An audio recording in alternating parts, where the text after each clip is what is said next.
Clément, Virginie, who did an exquisite job with the physical construction of this character.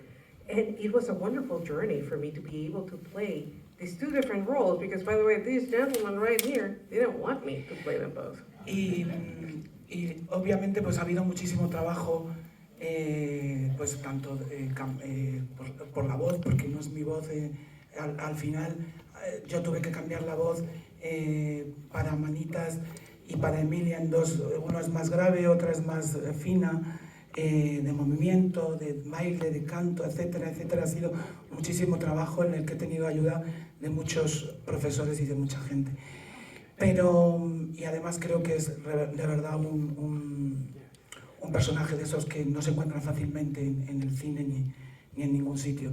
Pero estaba reflexionando hoy sobre una cosa que llevo dándole vueltas toda esta semana, porque fui a México y alguien me dijo: deberían nominarte también en la categoría de mejor actor.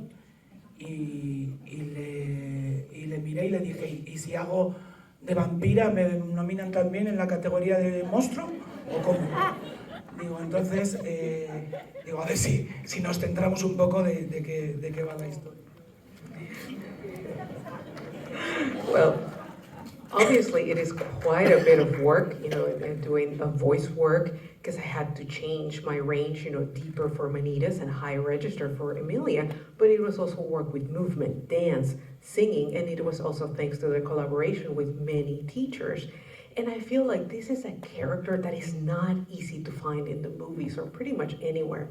But actually, I've been reflecting upon something that happened recently. I was just in Mexico, and I was told, like, hey, you should be nominated as Best Actor to Best Male Actor.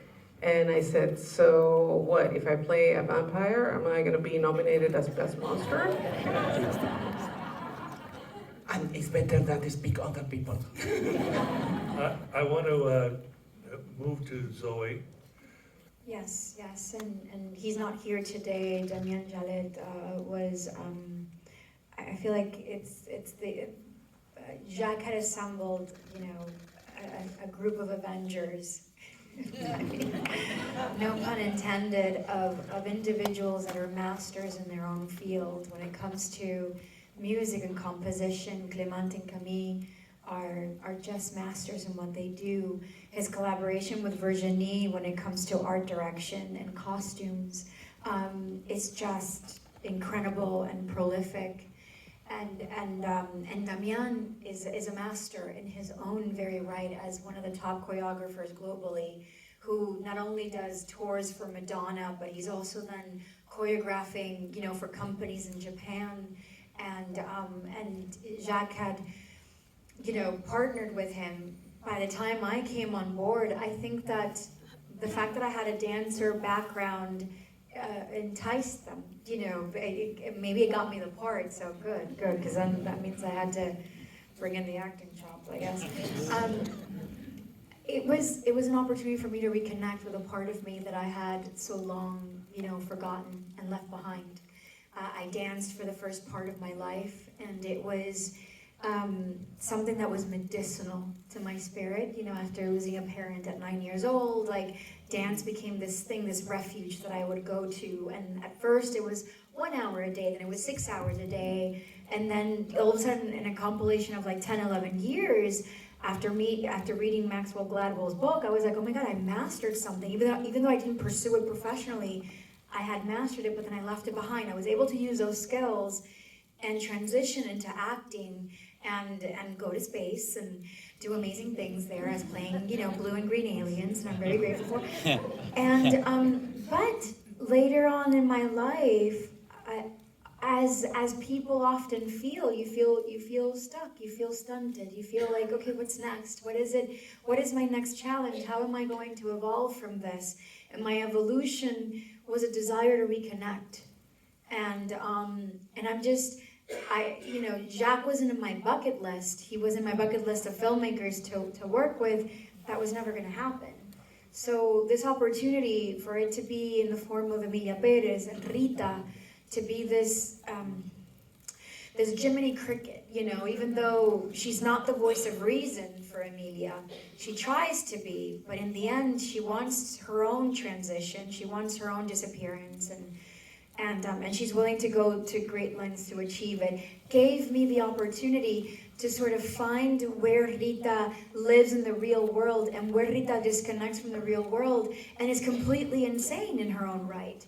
And she's outspoken and she's outraged, and it's through those breaths of song and dance that I was able to sort of find that freedom for Rita. And then there was that sort of realization, oh my God, like I feel that way sometimes in my life. So there was parts of me that I was able to then, communicate to Rita. And then I'll stop talking, just like, Carla was saying, because I can go on and on. I'm going to you next. I wasn't surprised that, you're a musical talent. We know that. But what was stunning was your acting. And the thing that was astounding was the fact that you're obviously expressing the kind of pain. As you were a mother, you had all those things. But the moments where you kind of laid it bare, that process, talking to your aunt and your husband, it's extraordinary stuff. And, just that process of why you came to this, how you met Jacques, and why this role appeared and appealed to you. Well, I first I'll say I'm so grateful that Jacques gave me the opportunity to portray Jesse and collaborate with me. But I actually met with him in New York. Then I auditioned in LA for the part.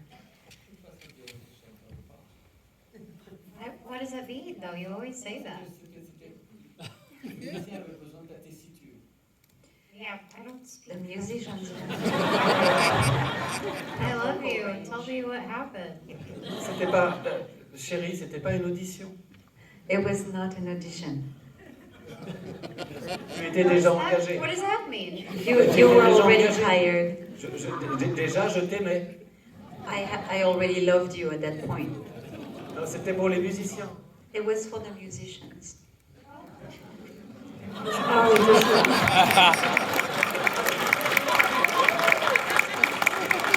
my God, thank you so much. That would have been nice to know, I guess. I'm sorry. Well, I was on what I thought was an audition. And I don't know, I'm grateful that he saw clearly, believed in me. So I'm honored that I got to play this character, and I was hungry for something like this. I definitely feel like it allowed me to do things and go places I had never been, and I couldn't have been more down to do it. And I just feel really honored to be a part of this beautiful cast and crew, and it's just, thank you for having me. Extraordinary. Quel sera le prix de la deuxième? Quelle sera-t-elle? C'est ça qui m'intéresse vraiment. Parce que ça questionne juste le mouvement des gens, le mouvement de nos vies. Est-ce qu'on a plusieurs vies ou est-ce qu'on en a une seule?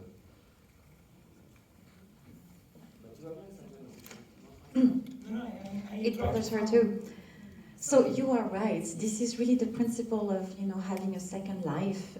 First you have a life and you live it, and it has a price, and then you want to have a second life to change lives, and then there will be a price for this second life. And so what will it be? And so this is a topic that I find particularly interesting, and that allows for seeing how people evolve.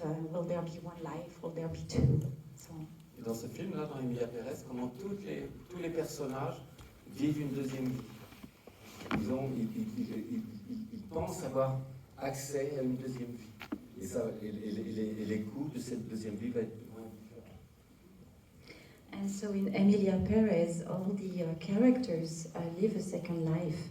They think that they can access this second life at a price. And that's true for all characters.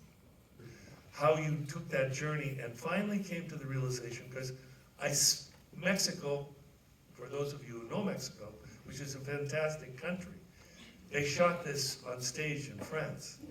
But you feel Mexico, the sound of the street, you constantly hear. I understand. The second time I saw it tonight, I was struck by the sound. I kept, because in Mexico there are people everywhere, and you're feeling it. But let's talk about the evolution and you know, well, I'm not going to answer you. You tell. Je dis, pardon, quoi? C'est quoi la question? Just in the sense of going, originally thinking you were going to do an opera and changing Ah oui, it to a film. absolument. Alors ça c'est un truc un peu étonnant, c'est que j'aime l'opéra, mais je ne suis pas non plus un très très grand connaisseur de l'opéra, et que j'ai écrit en 30 jours, j'ai écrit 28 pages, qui était un livret d'opéra. Et ça m'a beaucoup étonné, je ne sais même pas d'où c'est tombé. Et après, je dois dire aussi, quand je dis que c'est un livret d'opéra, c'était divisé en actes, il y avait 4 actes, c'était plutôt des tableaux que des scènes, c'était des personnages très, très archétypés, sans psychologie, comme dans l'opéra, des choses en mouvement, comme ça. D'où ça me vient, ça c'était un peu complexe, je ne sais plus trop. Mais n'empêche que je crois que le musical me pendait au nez, comme on dit en français. C'est que mon deuxième film, Un héros très discret, Self-Made Hero, on avait pensé en faire un petit opéra avec Alexandre Desplat. Et un petit opéra à la façon de Brecht Éveil, de Nixon China ou de Black Rider. Et on l'a pas fait, on a été paresseux. Et alors c'est pas si étonnant que ça apparaisse 30 ans, je sais plus combien. Or in Spanish. And they're fantastic. You want to talk about that process of collaboration with Jacques and how that came about? Because he's saying that he's doing a musical, but what happens with those songs, it pushes the character forward, the exposition forward. You don't have to say it all in the words, you're saying it in the songs. Can you talk about that collaboration? Yeah, it was a long journey, almost 5 years actually. Jacques wanted us to be involved from the very beginning of the script's construction. So we were stuck in the Périgord, southwest of France. And in the morning we'd sit around the table with Jacques and Thomas Biguin, his collaborator, just reading the treatment. It was a kind of 20 pages novel kind of things. And just pointing out the scenes that could be used for a song. In the afternoon, we'd go to the studio with Camille to write the music, and at the end of the day, Jacques and Thomas would come to listen to the music. And there was a kind of jubilation because songs are a catalyst for emotions, for narrative process, and a sort of accelerator that can made it possible to throw away dozens of pages of scripts. So sometimes it was nice. And in the evenings we watched musicals and had parties sometimes to strengthen the bonds between us. And yeah, the songs and the music are woven together with the script, the story, the characters. Every character sings for a different reason. That's what I like about it. I mean, as Jacques was quoting the other day, tough guys don't dance, tough guys don't sing. And Emilia sings for the first time for Rita. And then she has kind of she changes voice in the other direction. She becomes a singer. Rita sings for another reason. She wants to tell the truth about her country, about how she feels about justice. And she cannot say all that loud because her life, which is also at jeopardy, would be even more threatened. And she has a very, we really wanted her singing to be very sharp and precise because her character is a perfectionist. Her character is very precise. She's a lawyer. Jessie sings for another reason. She sings because she wants to go out of the cage. And she gets out of the cage. After Bienvenida and Mi Camino, she's not the girl singing the box. She's not the pop singer. She's a woman who's alive and who's along. She sings along the song when she's free. It works. It really works.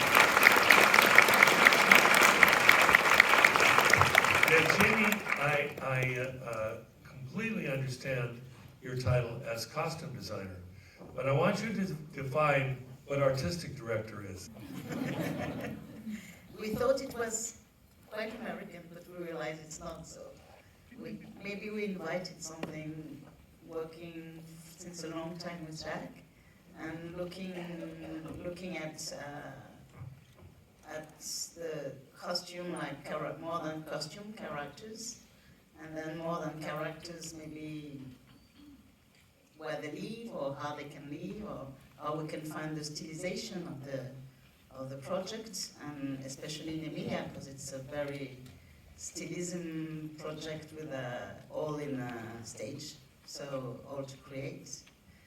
And it opens maybe also a coherence in between all of us.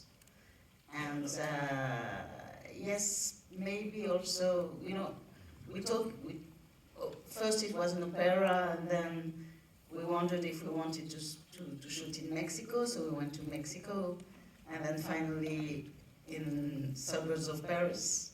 So maybe it's also a kind of memory that the story goes on, and we pass by all the stage and know where to build this, or to not know, but try to find the right way.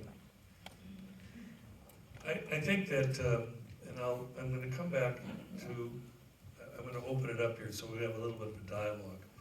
But Carla, with Jacques, and I've heard this from many of you in interviews, he's constantly challenging.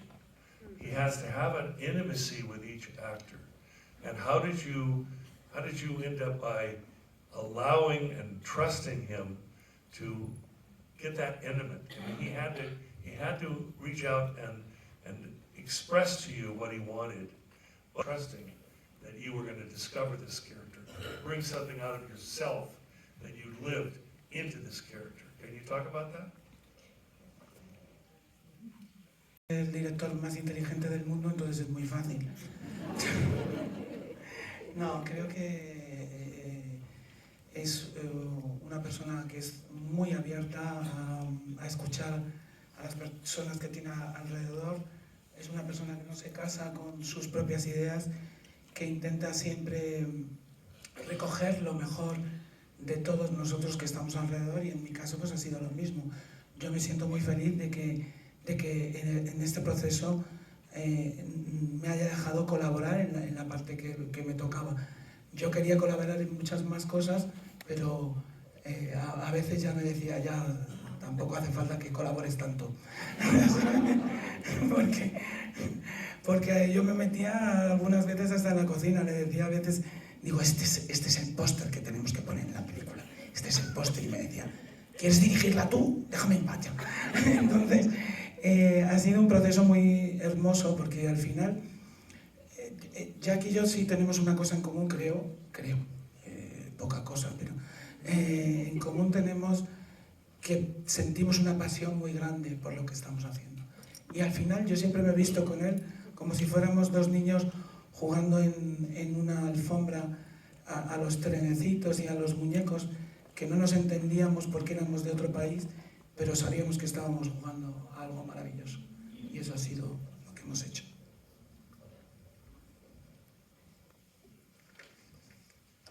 Well, Jacques is the most intelligent director in the world, so that was easy.